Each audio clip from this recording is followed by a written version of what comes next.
Welcome, everyone. Wow, what a day in the markets.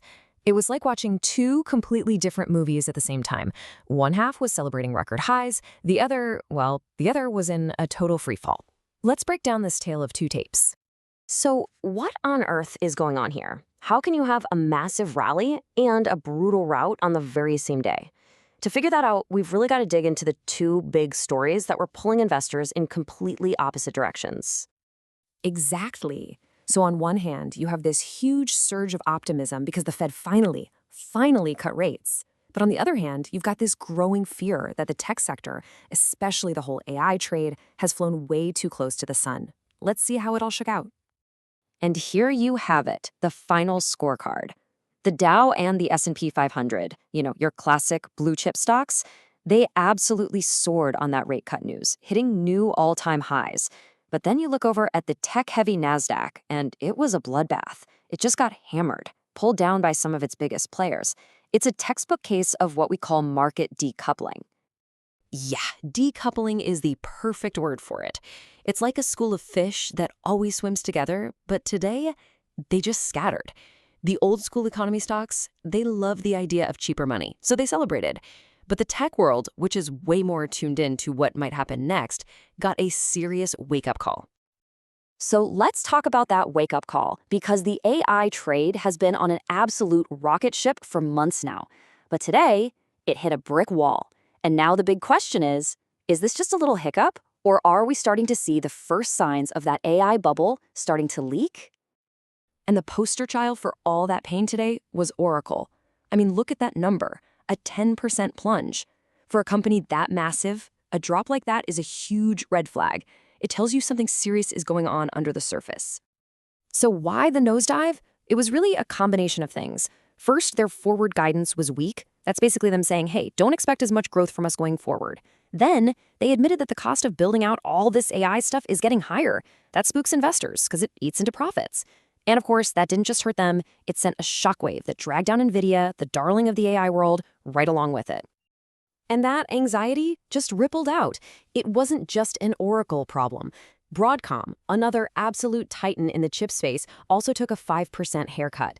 This really proves that the selling wasn't isolated. It was a wave of fear that washed over the entire sector.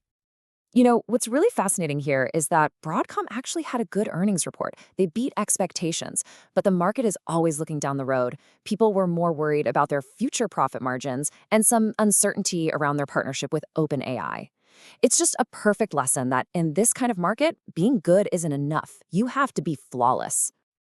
Okay, but while the entire tech sector was getting torched, investors were stampeding into a much older, more traditional place to hide their money: precious metals.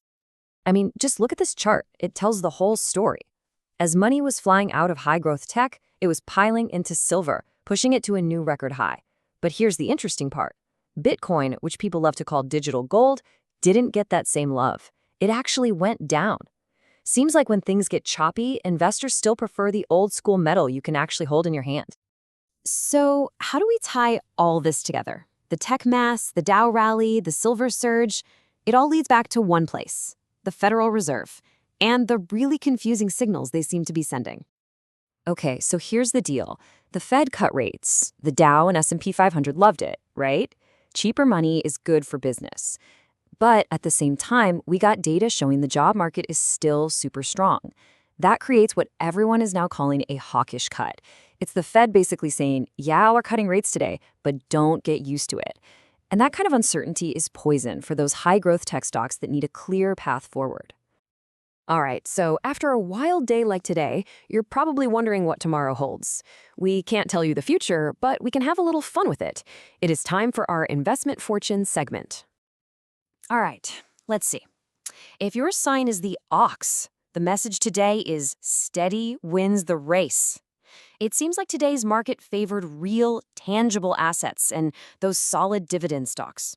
The advice? Just hold your ground. But if you happen to be a monkey, maybe a word of caution is in order. The fortune says, too many tricks will get you hurt. It's a little reminder that chasing those super volatile names can be risky. After a day like today, sometimes the smartest move is to just hang on to your cash. So that leaves us with the billion-dollar question, doesn't it? Is the great AI rally finally out of steam, or was today just a healthy reset before the next big push higher? Only time is going to tell. But one thing's for sure, the market is at a fascinating crossroads. Thanks for joining us.